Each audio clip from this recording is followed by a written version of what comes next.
มาไพ่ปรำใบมาไพ่ปรำบ้วน30ថ្ងៃมีថ្ងៃពេជ្រឆ្នាំទាំង4ហេងខ្លាំងសំណាងល្អហូរលុយចូលផ្ទួនសំណាងមកដល់ហើយថ្ងៃទី28 29 30មហាថ្ងៃមាសថ្ងៃពេជ្រថ្ងៃលៀបសំណាងដែលតាមជាងលេខបានប្រាប់ថានៅរង្វង់3ថ្ងៃនេះអ្នកកើតឆ្នាំទាំង4នឹងជួបលៀបធំងើហេងឡើងខ្លាំងដួងរាសីខ្ពស់ត្រដែតមានមាសប្រាក់ហូរចូលគ្រប់ទិសទី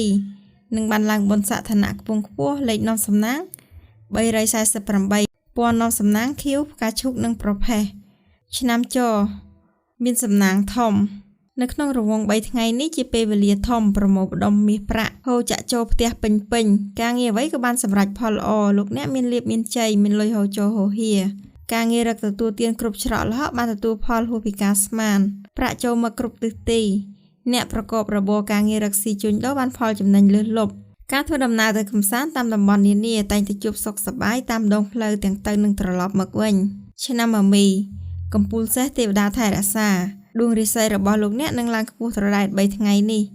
មានជោគមានជ័យមានសិរីសួស្តីបវរមហាប្រសើរហើយដំណើរជីវិតមានភាពសុខដុមក៏ប្រសើរណាស់ចំណែកការប្រកបរបររកស៊ីជួញដូរមានការទិញចូលលក់ចេញចំណេញកប់ក្តោងរីឯសម្ព័ន្ធភាពស្នេហាប្រុសស្រីមានតែភាពអែមល្ហែមរឹកគ្នាជានិច្ចឆ្នាំជូតស្ដេចកណ្ដុរមានសំណាងដួងរាសីរបស់លោកអ្នកឡើងខ្ពស់ត្រដែតមានជោគមានជ័យសិរីសួស្តីបវរមហាប្រសើរហើយដំណើរជីវិតមានភាពសុខដុមក៏ប្រសើរណាស់នៅក្នុងអំឡុង3ថ្ងៃនេះលោកអ្នកនឹងធ្វើកិច្ចការអ្វីរមែងទទួលបានជោគជ័យភ្លាមចំណែកអ្នកប្រកបរបររកស៊ីជួញដូរមានការទិញចូលលក់ចេញចំណេញច្រើនរីឯសម្ព័ន្ធភាពស្នេហាប្រុសស្រី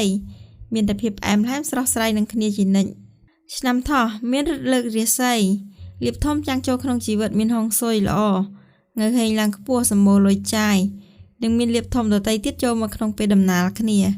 តាមជាងលេខប្រាប់ថាអ្នកកើតឆ្នាំថោះមានលៀបមានជ័យលុយធំហូរចូលមកហូរហៀដៃនៅក្នុងរង្វង់3ថ្ងៃនេះលោកអ្នកមានលៀបមានជ័យមានសិរីសួស្តីជ័យមង្គលល្អប្រសើរ